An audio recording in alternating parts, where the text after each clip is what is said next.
Hey everyone, and welcome back. You know that super satisfying click when two Lego bricks snap together? That's the kind of strength we're going for in today's deep dive. PVC glue. We're going to unlock the secrets to making your DIY projects last, whether it's a simple repair or building something amazing from scratch. We've got a fantastic guide here from Tigerfish Tools called The Do's and Don'ts of Working with PVC Glue.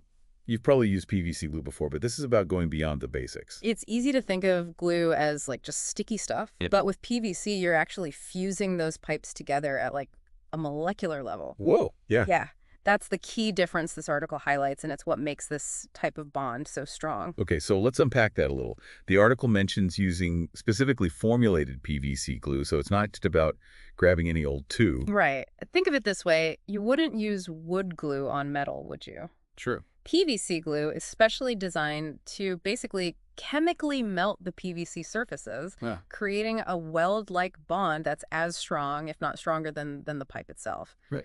Yeah, it's practically indestructible. Wow. So that's a game changer. Suddenly, my DIY projects are starting to feel a lot more permanent, Yeah. but in a good way. No more worrying about leaks or things falling apart. Yeah. The article also dives into safety precautions, and it's not just a quick mention.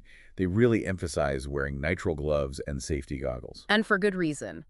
You know we're dealing with chemicals here. Right. And the solvents in PVC glue are potent. Proper ventilation is key too. Trust me, a PVC glue headache is not how you want to end your DIY day. Oh, it. The article recommends working in a well-ventilated area or even outdoors if possible. Yeah, makes sense. Yeah. It's like baking a cake. You need the right ingredients and the right environment for the best result. Exactly.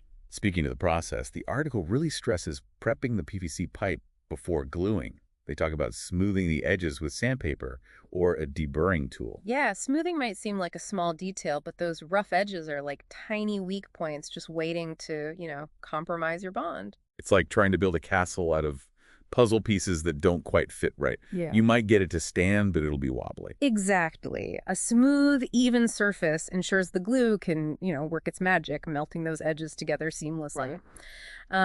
By the way, a deburring tool is specifically designed to smooth those edges, especially the inside of the pipe where a regular sander might not reach. Ah, that makes sense. Yeah. It's like having the right tool for the job, literally. Hmm. Now, here's where the article threw me for a loop.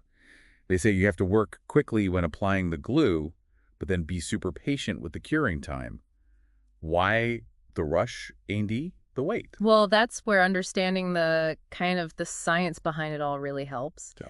The solvent in PVC glue evaporates quickly. Ah. So you have a limited window to connect the pipes while the surfaces are still, melty. Oh, okay. But once they're joined, you need to give that chemical weld time to fully harden and reach its maximum strength. It's like baking a cake. You can't rush the oven or you'll end up with a gooey mess. Okay, so fast hands, then a hands-off approach. Got it.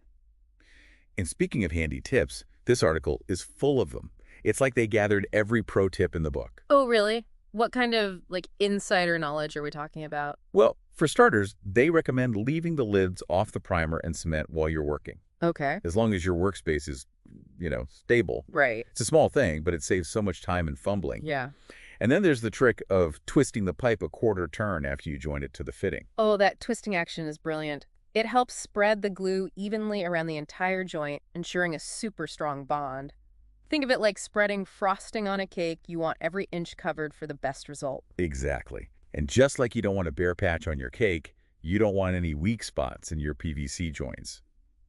And finally, the article really stressed the importance of having spare fittings on hand. Because, let's be real, we've all messed up a cut or two in our DIY adventures. Yeah, having those spares is like having insurance for your project. It saves you a trip to the hardware store and a lot of frustration in the long run. It's like the old saying goes, right? Measure twice, cut once. Mm-hmm.